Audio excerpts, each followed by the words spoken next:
Hi friends, welcome back to my channel. ഇന്നത്തെ നമ്മുടെ topic എന്ന് പറയുന്നത് ക്യാഷ് ഫ്ലോ സ്റ്റേറ്റ്മെൻറ്റിൻ്റെ കണ്ടിന്യൂഷൻ ആണ്. കഴിഞ്ഞ ക്ലാസ്സിൽ നമ്മൾ ക്യാഷ് ഫ്ലോ സ്റ്റേറ്റ്മെൻറ്റിൽ ഓപ്പറേറ്റിംഗ് ആക്ടിവിറ്റി എങ്ങനെയാണ് കണ്ടുപിടിക്കുന്നത്, ഓപ്പറേറ്റിംഗ് ആക്ടിവിറ്റി ചെയ്യാനുള്ള രീതിയാണ് പഠിച്ചത്. അതിന് എന്തെല്ലാം ആഡ് ചെയ്യണം, എന്തെല്ലാം ലെസ് ചെയ്യണമെന്നാണ് പഠിച്ചത്.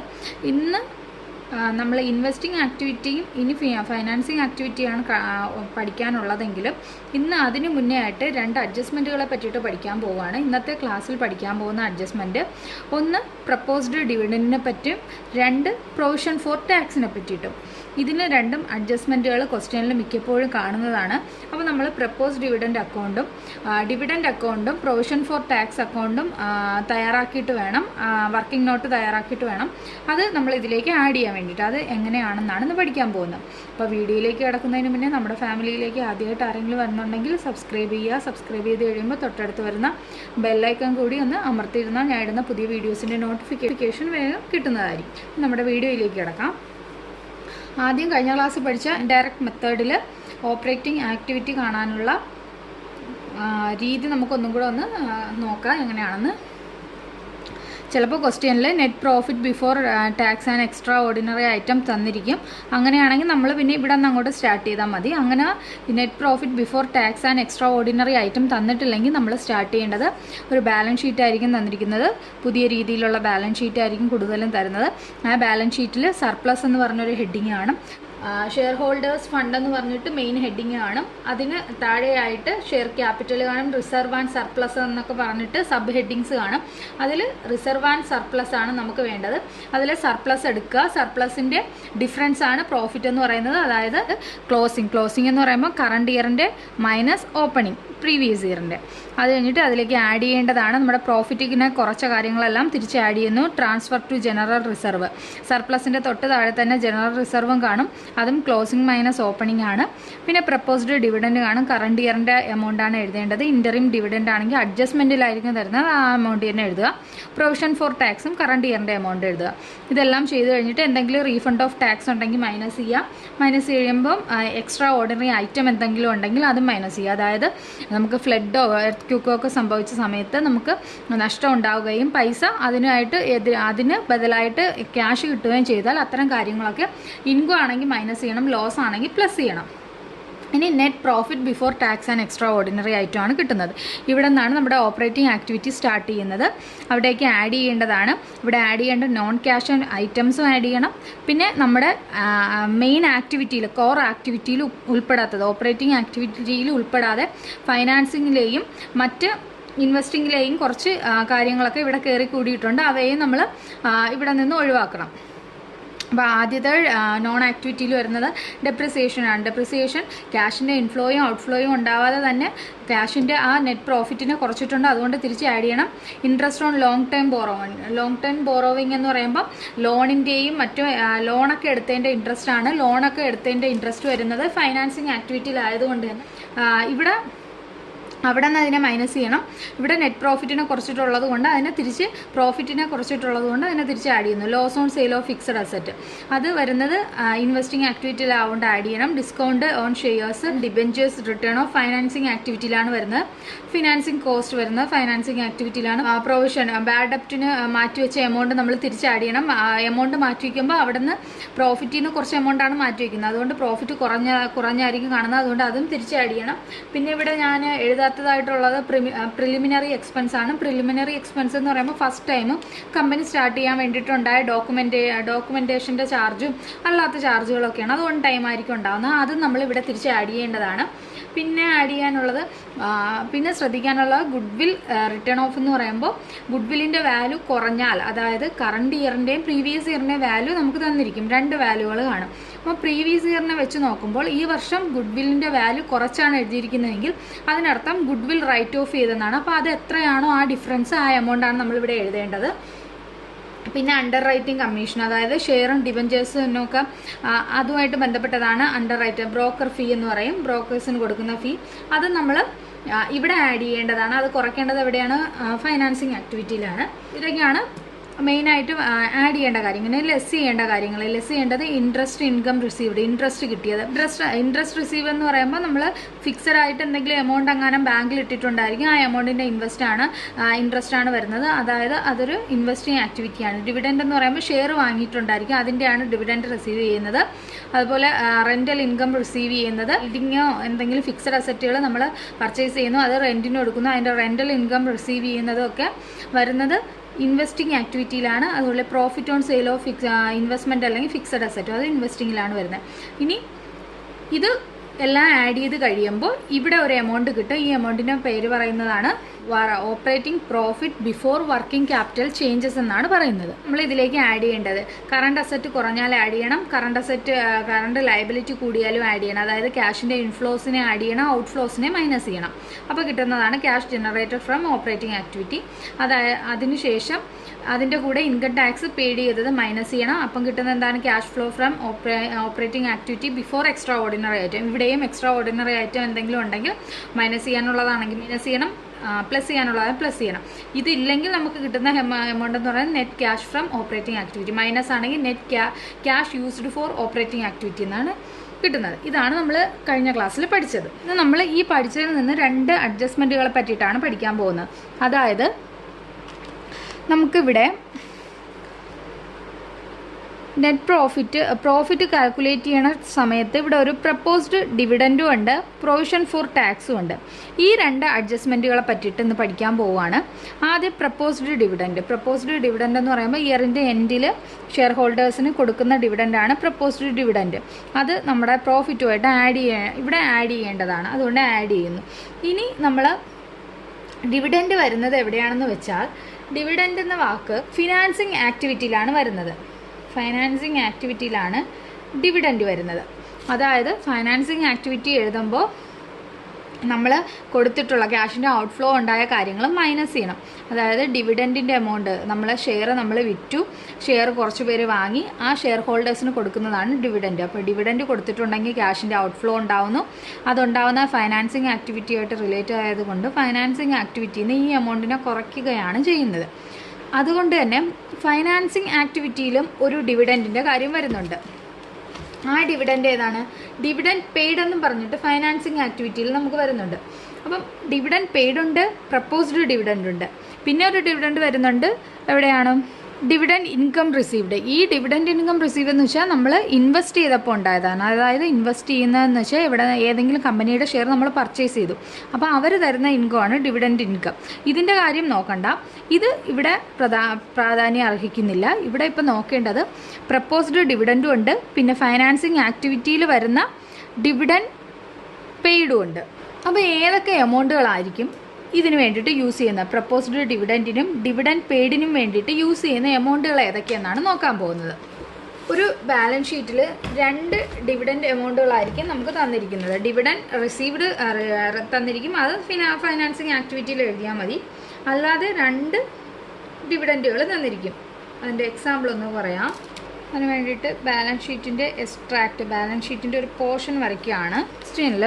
പ്രപ്പോസ്ഡ് ഡിവിഡൻറ്റ് എന്ന് പറഞ്ഞിട്ട് ബാലൻസ് ഷീറ്റിൽ 2 എമൗണ്ടുകൾ, കറണ്ട് ഇയറും തന്നിരിക്കുന്നു, പ്രീവിയസ് ഇയറും തന്നിരിക്കുന്നു.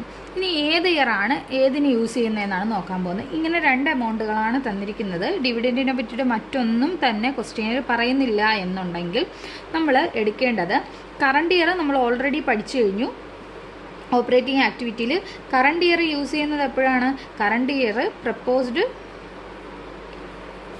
ഡിവിഡൻറ്റിൻ്റെ എമൗണ്ടായിട്ട് യൂസ് ചെയ്യണം. ഇനി പ്രീവിയസ് ഇയർ വരുമ്പോൾ എന്ത് ചെയ്യണം? പ്രീവിയസ് ഇയർ ഉണ്ടെങ്കിൽ പ്രീവിയസ് ഇയർ യൂസ് ചെയ്യേണ്ടത് എവിടെയാണ്? Dividend paid. അതായത് ഫൈനാൻസിങ് ആക്ടിവിറ്റിയിൽ ഡിവിഡൻറ്റ് പെയ്ഡ് വരുമ്പോൾ ഈ 10,000 രൂപ ഡിവിഡൻറ്റ് പെയ്ഡിലും എഴുതുക. അഡീഷണൽ ഇൻഫർമേഷൻ ഒന്നും ഇല്ലെങ്കിൽ എന്ത് ചെയ്യണം? ക്ലോസിംഗ് ബാലൻസ് എന്ന് വെച്ചാൽ കറണ്ട് ഇയറിൻ്റെത്, ക്ലോസിംഗ് ബാലൻസ്, ഓപ്പണിംഗ് ബാലൻസ്. ഇപ്പോൾ ക്ലോസിംഗ് ബാലൻസ് എന്തായിട്ട് യൂസ് ചെയ്യും? ക്ലോസിംഗ് ബാലൻസ് പ്രപ്പോസ്ഡ് ഡിവിഡൻ്റ് ആയിട്ട് തന്നെ യൂസ് ചെയ്യും. പ്രപ്പോസ്ഡ് ഡിവിഡൻ്റ് ആയിട്ട് യൂസ് ചെയ്യുമെന്ന് വെച്ചാൽ ഓപ്പറേറ്റിംഗ് ആക്ടിവിറ്റിയിൽ പ്രോഫിറ്റിൻ്റെ ആദ്യം പ്രോഫിറ്റിൻ്റെ കൂട്ടത്തിൽ പ്രപ്പോസ്ഡ് ഡിവിഡൻറ്റും ആഡ് ചെയ്യും. അതിനുശേഷം ഫൈനാൻസിങ് ആക്ടിവിറ്റി വരുമ്പോൾ യൂസ് ചെയ്യുന്നതാണ് ഓപ്പണിംഗ് ബാലൻസ്, അതായത് പ്രീവിയസ് ഇയറിൻ്റെ എമൗണ്ട്. ഫൈനാൻസിങ് ആക്ടിവിറ്റി വരുമ്പോൾ ഡിവിഡൻഡ് പെയ്ഡിൻ്റെ എമൗണ്ട് ആയിട്ട് ഈ എമൗണ്ട് ആയിരിക്കും എഴുതുന്നത്. ഫൈനാൻസിങ് ആക്ടിവിറ്റിയിൽ ഫിനാൻസുമായിട്ട് ബന്ധപ്പെട്ടിട്ടുള്ള കുറേ എമൗണ്ടുകൾ കാണും. ആ കൂട്ടത്തിൽ ഡിവിഡൻഡ് പെയ്ഡ് കാണും. ഡിവിഡൻഡ് പെയ്ഡിന് യൂസ് ചെയ്യുന്ന എമൗണ്ട് ഇതായിരിക്കും. പ്രപ്പോസ്ഡ് ഡിവിഡൻറ്റിന് യൂസ് ചെയ്യുന്ന എമൗണ്ട് കറണ്ട് ഇയർ, അതായത് ക്ലോസിങ്ങും ഡിവിഡൻഡ് പെയ്ഡ് ഓപ്പണിംഗ് ബാലൻസും പ്രീവിയസ് ഇയർ ആയിരിക്കും യൂസ് ചെയ്യുന്നത്. അഡീഷണൽ ഇൻഫർമേഷൻ തന്നിട്ടുണ്ടെന്ന് കരുതുക. അഡീഷണൽ ഇൻഫോ തന്നിട്ടുണ്ടെങ്കിൽ എന്താണ് ചെയ്യേണ്ടത്?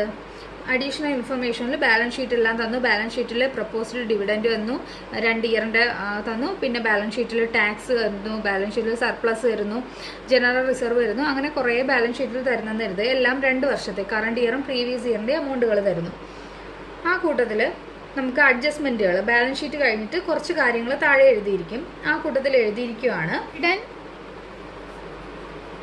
പെയ്ഡ് 30,000 എന്ന് എഴുതിയിരിക്കുന്നതെന്ന് എഴുതുക. ഓൾറെഡി പ്രപ്പോസ്ഡ് ഡിവിഡൻറ്റിൽ 2 എമൗണ്ടുകൾ തന്നിട്ടുണ്ട്. പ്രപ്പോസ്ഡ് ഡിവിഡൻറ്റിൽ നമുക്ക് ഈ എമൗണ്ട് മാറ്റിയിട്ട് 40,000 50,000 തന്നിരിക്കുന്നത്. അപ്പോൾ പ്രപ്പോസ്ഡ് ഡിവിഡൻറ്റിൽ 2 എമൗണ്ടുകൾ തന്നിട്ടുണ്ട്. കൂടെ അഡ്ജസ്റ്റ്മെൻറ്റിൽ ഡിവിഡൻഡ് പെയ്ഡ് തന്നിട്ടുണ്ട്. പിന്നെ നമുക്ക് ഒരു ക്വസ്റ്റ്യൻ ചെറുതായിട്ടൊന്ന് ചെയ്യാം. ആദ്യം സർപ്ലസ് ആണ് വരുന്നത്. ഞാൻ ഓൾറെഡി പ്രപ്പോസ്ഡ് ഡിവിഡൻഡ് എഴുതിയോണ്ടാണ് സർപ്ലസ് താഴെ എഴുതുന്നത്. സർപ്ലസ് ആയിട്ട് 1 lakh തരുന്നു. Current year previous year 80,000. ഇനി തരുന്നത് പ്രൊവിഷൻ ഫോർ ടാക്സ് ആണ്. Provision for tax current year 60,000 വരുന്നു, പ്രീവിയസ് ഇയർ 50,000 വരുന്നു. പ്രപ്പോസ്ഡ് ഡിവിഡൻറ്റ് അത് ഓൾറെഡി എഴുതി 40,000 50,000. ഇനി അഡ്ജസ്റ്റ്മെൻറ്റുകളിലേക്ക് വരുമ്പോൾ അഡീഷണൽ ഇൻഫർമേഷൻ തന്നിരിക്കുന്നു. Dividend paid 30,000. അതായത് നമ്മൾ കുറച്ച് മുന്നേ പഠിച്ച എന്താണ് ഡിവിഡൻഡ് പെയ്ഡ് എന്ന് പറയുമ്പോൾ നമ്മൾ യൂസ് ചെയ്യേണ്ട എമൗണ്ട് എന്ന് വെച്ചാൽ ഏതാണ്?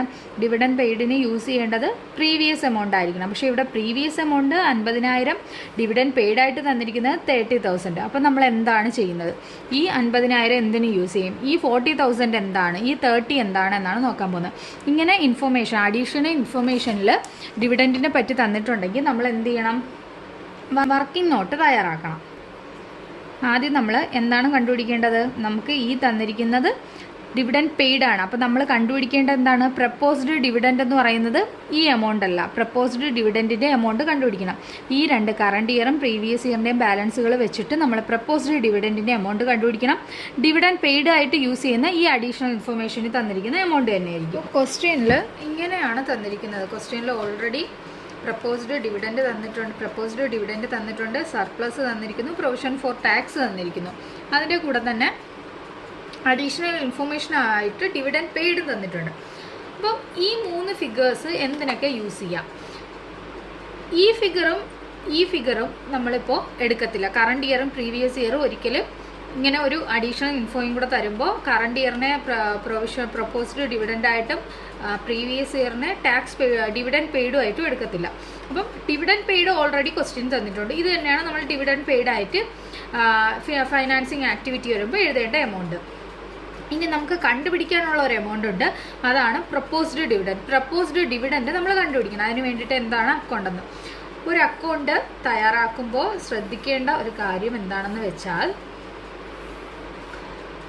ആദ്യം നിങ്ങൾ നോക്കുക ഈ അക്കൗണ്ട് ഏത് കാറ്റഗറിയിൽ വരും. ഇതൊരു ലയബിലിറ്റി ആണോ അസറ്റ് ആണോ എന്ന് നോക്കുക. ആദ്യം മിക്കുള്ളവർക്ക് ഡൗട്ടുള്ള ഒരു കാര്യമായിരിക്കും, എവിടെയാണ് ബാലൻസ് ബ്രോ ഡൗൺ എഴുതി തുടങ്ങുന്നത്. അപ്പോൾ അതിൻ്റെ എളുപ്പവഴിയെന്ന് വെച്ചാൽ ആദ്യം നമ്മൾ തയ്യാറാക്കുന്ന അക്കൗണ്ട് ഏതാണെന്ന് നോക്കുക. ലയബിലിറ്റി അക്കൗണ്ട് ആണോ അസറ്റ് അക്കൗണ്ട് ആണോ എന്ന് നോക്കുക. പ്രപ്പോസ്ഡ് ഡിവിഡൻഡ് കൊടുക്കുന്നത് ആർക്കാണ്? ഷെയർ വാങ്ങിയവർക്ക് നമ്മൾ കൊടുക്കുന്ന എമൗണ്ടാണ് ഡിവിഡൻഡ്. ഡിവിഡൻഡ് എന്ന് വെച്ചാൽ എന്താണ്? ഒരു ബാധ്യതയാണ്. ഇപ്പോൾ ഡിവിഡൻഡ് ഒരു ലയബിലിറ്റിയാണ്. ലയബിലിറ്റിക്ക് എവിടെയാണ് ബാലൻസ് വരുന്നത്? ലയബിലിറ്റിക്ക് ബാലൻസുകൾ വരുന്നത് ക്രെഡിറ്റ് സൈഡിലാണ്. അപ്പോൾ ലയബിലിറ്റീസ് ആണെങ്കിൽ ക്രെഡിറ്റ് സൈഡിൽ ബാലൻസ് ബ്രോ ഡൗൺ എഴുതി തുടങ്ങണം. അതുപോലെ അസറ്റ് ആണെങ്കിൽ ഡെബിറ്റ് സൈഡിലാണ് എഴുതി തുടങ്ങേണ്ടത്. ഇവിടെ ലയബിലിറ്റി ആവുകൊണ്ട് നമ്മൾ എഴുതി തുടങ്ങുകയാണ് by balance brought down. Balance brought down ക്വസ്റ്റ്യനിൽ എത്രയാണ് തന്നിരിക്കുന്നത്? ബാലൻസ് ബ്രോ ഡൗൺ എന്ന് പറയുമ്പോൾ ഓപ്പണിംഗ് ബാലൻസ് എന്ന് പറയുമ്പോൾ പ്രീവിയസ് ഇയറിന്റെ ബാലൻസ് വേണം നോക്കാൻ. പ്രീവിയസ് ഇയറിന്റെ ബാലൻസ് എത്രയാണ്? 50,000 രൂപ. ഇനി ബാലൻസ് ബ്രോ ഡൗൺ ഉണ്ടെങ്കിൽ അടുത്ത എന്താണ്?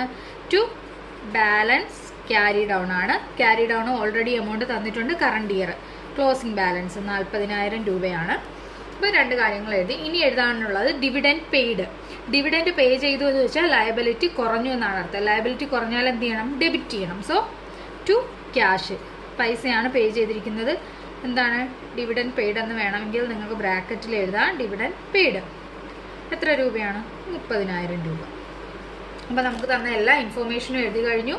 ഇനി ടാലി ചെയ്യണം. ടാലി ചെയ്യുമ്പോൾ ഏറ്റവും കൂടുതലുള്ളത് എവിടെയാണ്? 70,000 രൂപ. ഈ സൈഡ് രണ്ടിലും 70,000 രൂപ എഴുതുന്നു. 70,000 നിന്ന് 50,000 കുറച്ച് കഴിഞ്ഞാൽ നമുക്ക് കിട്ടുന്ന എമൗണ്ട് എന്ന് പറയുന്നത് 20,000 രൂപ. അപ്പോൾ ഇതാണ് നമ്മുടെ ബാലൻസിങ് ഫിഗർ.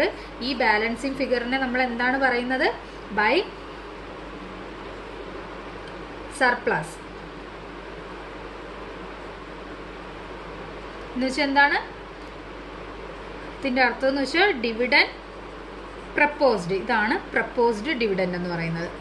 നമ്മൾ ഡിവിഡൻഡ് പ്രപ്പോസ്ഡിൽ എഴുതേണ്ട എമൗണ്ട് എന്ന് പറയുന്നത് സർപ്ലസ് പ്ലസ് ആഡ് ചെയ്യണം ജനറൽ റിസർവ്, അതിൻ്റെ കൂടെ ആഡ് ചെയ്യണം, അതായത് transfer to general reserve proposed dividend add ചെയ്യേണ്ട അടുത്ത പ്രപ്പോസ്ഡ് ഡിവിഡൻഡ്. അതാണ് നമ്മളിപ്പോൾ കണ്ടുപിടിച്ച് 20,000 രൂപ എന്ന് പറയുന്നത്. ഇനി ഡിവിഡൻഡ് പെയ്ഡ് ഉണ്ട്. ഡിവിഡൻഡ് പെയ്ഡ് എഴുതുന്നത് ഫൈനാൻസിങ് ആക്ടിവിറ്റിയിലാണ്. അത് ഓൾറെഡി ക്വസ്റ്റ്യൻ തന്നിരിക്കുന്നത് 30,000 രൂപ എഴുതുക. ഇനി ഇവിടെ ഒരു ഡിവിഡൻഡ് ഇൻകം റിസീവ്ഡ് ഉണ്ട്. ഈ ഇൻകം റിസീവ്ഡ് എന്ന് വെച്ചാൽ നമ്മൾ ഇൻവെസ്റ്റ് ചെയ്തപ്പോൾ കിട്ടിയ ഡിവിഡൻഡ് ആണ്. നമ്മൾ ഏതോ ഒരു കമ്പനിയുടെ ഷെയർ മേടിച്ച് ഷെയറിൽ വാങ്ങാൻ വേണ്ടിയിട്ട് അവിടെ പൈസ ഇൻവെസ്റ്റ് ചെയ്തു, ഷെയർ വാങ്ങിയിട്ടുണ്ട്, അതൊരു ഇൻവെസ്റ്റ്മെൻ്റ് ആണ്, അതിന് കിട്ടിയ ഡിവിഡൻഡ് ആണ് ഇത്. ഇത് കണക്കിലാക്കേണ്ട കാര്യമില്ല.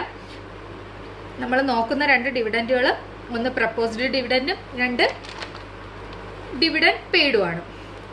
അപ്പോൾ ഇനി ക്വസ്റ്റ്യനിൽ ഡിവിഡൻഡ് പ്രപ്പോസ്ഡ് ആണ് തന്നിരിക്കുന്നത്.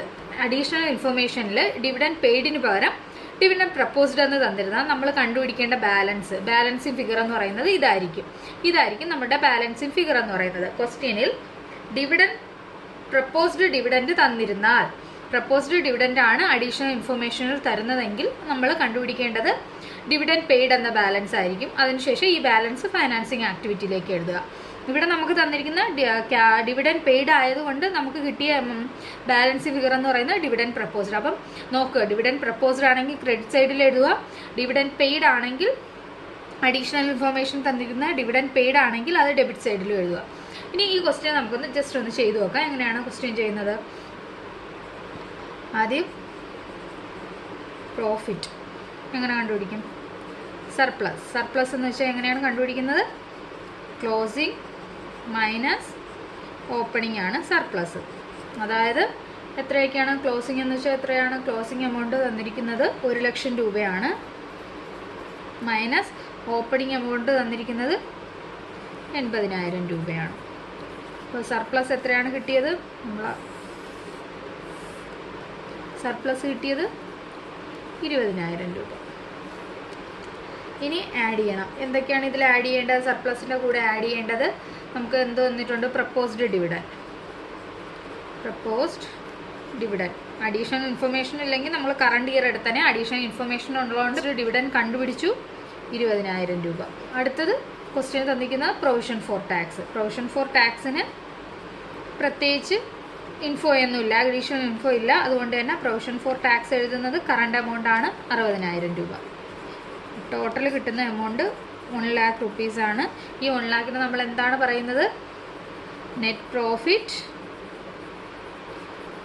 Before tax.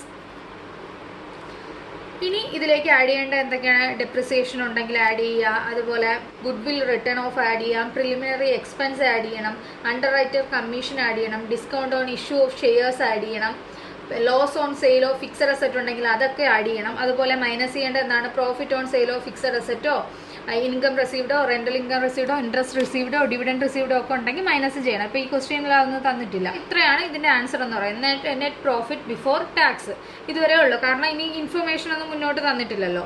ഇനി ഇൻഫർമേഷൻ മുന്നോട്ട് തന്നിട്ടുണ്ട്. എക്സാമ്പിൾ ആയിട്ട് അഡീഷണൽ ഇൻഫർമേഷനിൽ ഒരു ഇൻഫോയും കൂടെ തരുകയാണെന്ന് കരുതുക. നമുക്ക് തരുന്ന ഇൻഫോ എന്ന് പറയുന്നത് ഡെപ്രിസിയേഷൻ തരുകയാണെന്ന് കരുതുക. ഡെപ്രിസിയേഷൻ നമുക്ക് തരുന്നത് 8000 രൂപയാണെന്ന് കരുതുക. അപ്പോൾ ഇനി എന്തൊക്കെയാണ് വരുന്ന മാറ്റം എന്ന് നോക്കാം. ഡെപ്രിസിയേഷനും കൂടെ തന്നിരുന്ന ഇനി എന്ത് ചെയ്യും, നെറ്റ് പ്രോഫിറ്റ് ബിഫോർ ടാക്സ് കണ്ടുപിടിച്ചു. ആഡ് ചെയ്യേണ്ടത് നെക്സ്റ്റ് എന്താണ് ആഡ് ചെയ്യേണ്ടത്, ഡെപ്രിസിയേഷൻ ഇവിടെ നിന്ന് ആഡ് ചെയ്യുക. ഡെപ്രിസിയേഷൻ ആഡ് ചെയ്യുമ്പോൾ 8000 രൂപ കിട്ടുന്നു. ഡെപ്രിസിയേഷൻ ഇല്ലായിരുന്നു എങ്കിൽ, ഡെപ്രിസിയേഷൻ ഒന്നില്ല എങ്കിൽ ഇത് നമ്മുടെ നെറ്റ് പ്രോഫിറ്റ് ബിഫോർ ടാക്സ് ആണ്. അതിൻ്റെ കൂടെ പിന്നെ നമ്മൾ എന്ത് ചെയ്യാണ്ട് നമ്മുടെ ടാക്സ് പെയ്ഡ് ഉണ്ട്. ടാക്സ് പെയ്ഡ് ഓൾറെഡി ക്വസ്റ്റ്യൻ തന്നിട്ടുണ്ട്. ആ ടാക്സ് പെയ്ഡ് മൈനസ് ചെയ്തിട്ട് ലാസ്റ്റ് കിട്ടുന്ന ആൻസറിനെ നമ്മൾ ഫ്രം ഓപ്പറേറ്റിംഗ് ആക്ടിവിറ്റി ആയിട്ട് എടുക്കും. പക്ഷേ ഇവിടെ നമ്മൾ ഡെപ്രിസിയേഷനും കൂടെ ആഡ് ചെയ്തുകൊണ്ട് ക്വസ്റ്റ്യനിൽ എക്സ്ട്രാ ഒരു പോയിന്റ് കൂടെ ആഡ് ചെയ്തു. ഡെപ്രിസിയേഷൻ കണ്ടുപിടിക്കുന്നു. ഡെപ്രിസിയേഷൻ എന്ന് പറയുമ്പോൾ എത്ര കിട്ടും, 1,80,000 രൂപ ഡെപ്രിസിയേഷൻ കിട്ടുന്നു. ഈ 1,80,000 നമ്മൾ ഇനി പറയുന്ന പേരെന്താണ്, profit before working capital changes. ഇനി ക്വസ്റ്റ്യനിൽ എന്താണ് തന്നിരിക്കുന്നത്, ടാക്സിന്റെ കാര്യം. പ്രൊവിഷൻ ഫോർ ടാക്സ് നമ്മൾ എവിടെയാണ് ആഡ് ചെയ്യേണ്ടത്, പ്രൊവിഷൻ ഫോർ ടാക്സിൽ ആദ്യത്തെ എമൗണ്ട് പ്രത്യേകിച്ച് ഇൻഫർമേഷൻ തരാത്തതുകൊണ്ട് കറണ്ട് ഇയർ നമ്മൾ പ്രൊവിഷൻ ഫോർ ടാക്സ് ആയിട്ട് ആഡ് ചെയ്തു. ഇനി പ്രീവിയസ് ഇയർ ഉണ്ട്, അത് നമ്മൾ എന്ത് ചെയ്യണം, മൈനസ് ടാക്സ് പെയ്ഡ് ആയിട്ടും ആഡ് ചെയ്യണം. ടാക്സ് പെയ്ഡ് എത്രയാണ് ഇവിടെ വരുന്നത്, 50,000 രൂപ. പ്രീവിയസ് ഇയർ ടാക്സ് പെയ്ഡ് ആയിട്ടും കണ്ടുപിടിച്ചു. ഇപ്പം നമുക്ക് കിട്ടുന്ന ആൻസർ എന്ന് പറയുന്നത് എത്രയാണ്, 58,000 രൂപ. ക്വസ്റ്റ്യൻ ഒന്നുകൂടെ നമുക്ക് നോക്കാം. ബാലൻസ് ഷീറ്റിൻ്റെ ഒരു ചെറിയൊരു എക്സ്ട്രാക്ട് തന്നു. അതിൽ പ്രപ്പോസ്ഡ് ഡിവിഡൻഡ് ഉണ്ട്, സർപ്ലസ് തന്നിട്ടുണ്ട്, പ്രൊവിഷൻ ഫോർ ടാക്സ്. അഡീഷണൽ ഇൻഫോയിൽ ഡിവിഡൻഡ് പെയ്ഡും ഡെപ്രിസിയേഷനും തന്നിട്ടുണ്ടെന്ന് കരുതുക. അപ്പോൾ പ്രപ്പോസ്ഡ് ഡിവിഡൻഡിന് അഡീഷണൽ ഇൻഫർമേഷൻ തന്നതുകൊണ്ട് നമ്മൾ അക്കൗണ്ട് തയ്യാറാക്കണം, വർക്കിംഗ് നോട്ട് തയ്യാറാക്കണം. വർക്കിംഗ് നോട്ടിൽ നിന്നും പ്രപ്പോസ്ഡ് ഡിവിഡൻഡ് തന്നിരിക്കുന്നത് കൊണ്ട് നമുക്ക് തന്നിരിക്കുന്ന ഡിവിഡൻഡ് പെയ്ഡ് ആയതുകൊണ്ട് തന്നെ ബാലൻസിങ് ഫിഗർ എന്ന് പറയുന്നത് ഡിവിഡൻഡ് പ്രപ്പോസ്ഡ് ആണ്. അത് കണ്ടുപിടിക്കുക. അത് കണ്ടുപിടിച്ചിട്ട് surplus, closing minus opening, general reserve ഒന്നും ഇല്ല. പിന്നെ നെക്സ്റ്റ് ആഡ് ചെയ്യുന്ന പ്രപ്പോസ്ഡ് ഡിവിഡൻഡ് നമ്മൾ കണ്ടുപിടിച്ച എമൗണ്ട്, അതിൻ്റെ കൂടെ ആഡ് ചെയ്യേണ്ടത് provision for tax current year. അപ്പോൾ കിട്ടുന്നതാണ് profit, net profit before tax and extra ordinary ആയിട്ടാണ് കിട്ടുന്നത്. അതിൻ്റെ കൂടെ ആഡ് ചെയ്യേണ്ടത് ഡെപ്രിസിയേഷൻ ആഡ് ചെയ്യുമ്പോൾ profit before working capital changes. അതിൻ്റെ കൂടെ എന്ത് ചെയ്യണം, tax paid already provision for ടാക്സിൽ ഇൻഫർമേഷൻ തന്നിട്ടില്ലെങ്കിൽ പ്രീവിയസ് ഇയർ ടാക്സ് പെയ്ഡ് ആയിട്ട് കണക്കാക്കുക. അത് കഴിഞ്ഞിട്ട് കിട്ടുന്ന എമൗണ്ടിന് ഈ കൂടുതൽ ഇൻഫർമേഷൻ ഒന്നും ഇല്ലാത്തത് കൊണ്ട് ഈ എമൗണ്ടിന് നമ്മൾ കണ്ടുപിടിച്ച എന്താണ്, net cash from operating activity എന്ന് കണ്ടുപിടിച്ചു. ഇൻഫർമേഷനൊക്കെ ഉണ്ടെങ്കിൽ അത് കംപ്ലീറ്റ് ആയിട്ട് ചെയ്യുക. വളരെ എളുപ്പമുള്ളൊരു കാര്യം എന്ന് വെച്ചാൽ പ്രപ്പോസ്ഡ് ഡിവിഡൻഡ് പഠിച്ച ഒരാൾക്ക് ടാക്സ് പെയ്ഡ് തന്നിട്ടുണ്ട്, ടാക്സിനാണ് എക്സ്ട്രാ ഇൻഫർമേഷൻ തരുന്നത്. ടാക്സ് പെയ്ഡോ പ്രൊവിഷൻ ഫോർ ടാക്സോ അഡീഷണൽ ഇൻഫർമേഷനായിട്ട് തന്നിട്ടുണ്ടെങ്കിൽ ഇതേ സെയിം രീതിയിൽ ഈ അക്കൗണ്ട് തയ്യാറാക്കിയിട്ട് നമുക്ക് ഇതേപോലെ തന്നെ ആൻസർ ചെയ്യാൻ പറ്റുന്നതാണ്. അപ്പോൾ അതിന് വേണ്ടിയിട്ട് നമുക്ക് ഇനി പ്രപ്പോസ്ഡ് ഡിവിഡൻഡ് പോലെ തന്നെ പ്രൊവിഷൻ ഫോർ ടാക്സിൻ്റെ അഡ്ജസ്റ്റ്മെൻറ്റ് നോക്കാം. അപ്പം പ്രൊവിഷൻ ഫോർ ടാക്സും അഡീഷണൽ ഇൻഫോ തന്നിട്ടില്ലെങ്കിൽ, അഡീഷണൽ ഇൻഫോ ഇല്ലെങ്കിൽ എന്താണ് ചെയ്യേണ്ടത്, അഡീഷണൽ ഇൻഫോ ഇല്ലെങ്കിൽ ക്ലോസിംഗ് ബാലൻസ് എന്തായിട്ട് കണക്കാക്കും. ക്ലോസിംഗ് ബാലൻസ് എന്ന് വെച്ചാൽ കറണ്ട് ഇയറിൻ്റെ ബാലൻസ് പ്രൊവിഷൻ ഫോർ ടാക്സ് ആയിട്ട് ട്രീറ്റ് ചെയ്യും. പ്രൊവിഷന് വേണ്ടിയിട്ട് മാറ്റി വെച്ച എമൗണ്ട് ആയിട്ട് കണക്കാക്കും. അതുപോലെ ഓപ്പണിംഗ് ബാലൻസ് എന്ന് വെച്ചാൽ പ്രീവിയസ് ഇയറിൻ്റെ ബാലൻസ് എന്ത് ചെയ്യും, പ്രീവിയസ് ഇയർ ബാലൻസ് ടാക്സ് പെയ്ഡുമായിട്ടും കണക്കാക്കും. ക്വസ്റ്റ്യനിൽ അതായത് ഇൻഫർമേഷൻ ഒന്നും പ്രത്യേകിച്ച് ഒരു ഇൻഫർമേഷനും തന്നിട്ടില്ല. ആകെ തന്നിട്ടുള്ള ഇൻഫർമേഷൻ എന്ന് പറയുന്നത് ഈ ബാലൻസ് ഷീറ്റിലുള്ള പ്രൊവിഷൻ ഫോർ ടാക്സ്, അതിന് നേരെയായിട്ട് ക്ലോസിംഗ് ബാലൻസും ഓപ്പണിംഗ് ബാലൻസും മാത്രമാണെങ്കിൽ അതിൽ ഒരെണ്ണം ക്ലോസിംഗ് ബാലൻസ് പ്രൊവിഷനായിട്ടും ഓപ്പണിംഗ് ബാലൻസ് അതായത് പ്രീവിയസ് ഇയറിൻ്റെ ബാലൻസ് ടാക്സ് പെയ്ഡുമായിട്ടും. ടാക്സ് പെയ്ഡ് എന്ന് പറയുന്നത് ഓപ്പറേറ്റിംഗ് ആക്ടിവിറ്റിയിൽ ക്യാഷ് ഫ്രം ഓപ്പറേറ്റിംഗ് ആക്ടിവിറ്റിക്ക് തൊട്ട് മുന്നേ മൈനസ് ചെയ്യുന്നതാണ് ടാക്സ് പെയ്ഡ്. അതായത് income tax paid. Cash generated from operating activity കഴിഞ്ഞു, ഇൻകം ടാക്സ് പെയ്ഡും കഴിഞ്ഞാൽ നമുക്ക് കിട്ടുന്നതാണ് cash flow from operating activity. അപ്പോൾ ഈ ഇൻകം ടാക്സ് പെയ്ഡായിട്ട് ഈ ടാക്സ് പെയ്ഡായിട്ട് ഈ എക്സ്ട്രാ ഇൻഫർമേഷൻ ഇല്ലെങ്കിൽ പ്രീവിയസ് ഇയറിൻ്റെ ബാലൻസിനെ ഓപ്പണിംഗ് ബാലൻസിനെ ടാക്സ് പെയ്ഡായിട്ട് കാൽക്കുലേറ്റ് ചെയ്യും. ക്വസ്റ്റ്യനിൽ ഇൻഫോർമേഷൻ തന്നിട്ടുണ്ട്, അഡീഷണൽ ഇൻഫോ ഉണ്ടെങ്കിൽ ഉള്ള രീതിയാണ് നമ്മൾ നോക്കാൻ പോകുന്നത്. എക്സ്ട്രാ ഇൻഫോ തന്നിട്ടുണ്ടെങ്കിൽ എന്ത് ചെയ്യണം? ഒബ്വിയസ്ലി പ്രൊപ്പോസ്ഡ് ഡിവിഡൻഡ് കണ്ട പോലെ നമ്മൾ ടാക്സിന് വേണ്ടിയിട്ടും ഒരു അക്കൗണ്ട് കണ്ടുപിടിക്കണം. അപ്പോൾ ഒരു ക്വസ്റ്റ്യൻ ചെയ്ത് നോക്കാം. Question provision for tax. Provision for tax വരികയാണ്. ബാലൻസ് ഷീറ്റിൽ 2 ഇയർ ആയിരിക്കും തരുന്നത്. ആദ്യത്തേത് current year, previous year. Current ഇയറിൻ്റെ ബാലൻസ് 90,000 രൂപയും പ്രീവിയസ് ഇയറിൻ്റെ 70,800 രൂപയാണ് തന്നിരിക്കുന്നതെന്ന് കരുതുക. 70,800 രൂപയാണ് തന്നിരിക്കുന്നതെന്ന് കരുതുക. ഇനി അഡീഷണൽ ഇൻഫോ ആയിട്ട്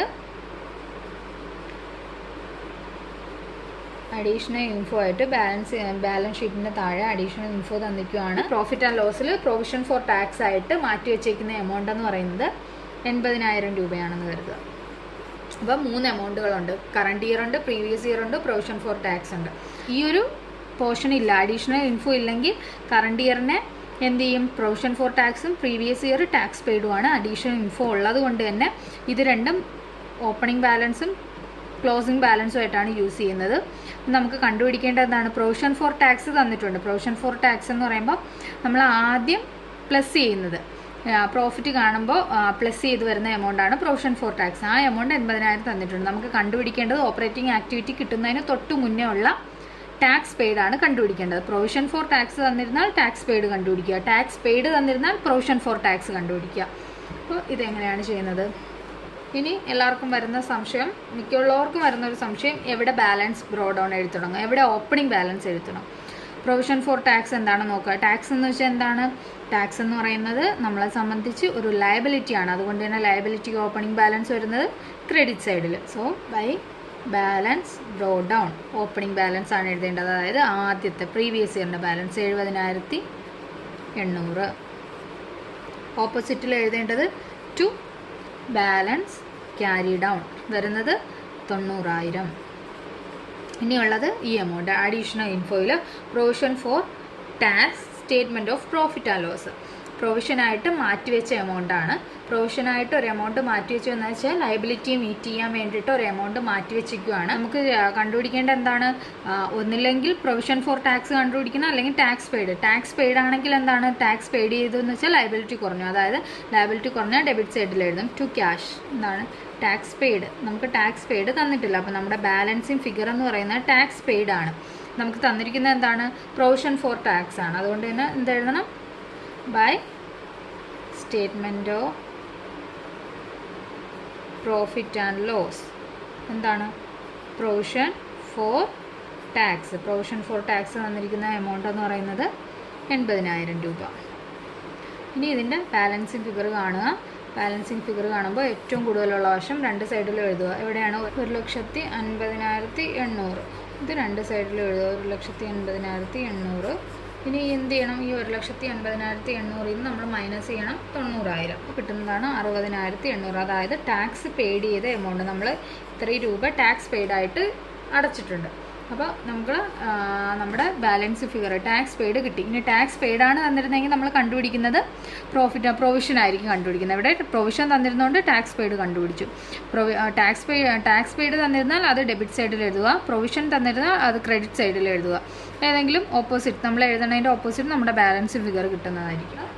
ഇന്ന് 2 അഡ്ജസ്റ്റ്മെൻറ്റുകൾ പഠിച്ചു. പ്രപ്പോസ്ഡ് ഡിവിഡൻറ്റിൻ്റെയും പ്രൊവിഷൻ ഫോർ ടാക്സിൻ്റെയും. ഒരു അക്കൗണ്ട് പഠിച്ചാൽ ഓട്ടോമാറ്റിക്കലി നമുക്ക് മറ്റേത് എഴുതാൻ കഴിയും, പഠിക്കാൻ കഴിയും. ഒരു പ്രോബ്ലവും ഇല്ലാത്ത 2 അക്കൗണ്ടുകളാണ്. ക്ലാസ്സിൽ നമുക്ക് ഫൈനാൻസിങ് ആക്ടിവിറ്റിയും അതുപോലെ തന്നെ ഇൻവെസ്റ്റിംഗ് ആക്ടിവിറ്റിയും എന്തൊക്കെയാണ് എന്ന് നോക്കാം. വീഡിയോ കണ്ട് ഇഷ്ടപ്പെട്ടിട്ടുണ്ടെങ്കിൽ എല്ലാവരും സബ്സ്ക്രൈബ് ചെയ്യുക. പിന്നെ വീണ്ടും നമുക്ക് മറ്റൊരു വീഡിയോയിലൂടെ കണ്ടുമുട്ടാം. Bye bye.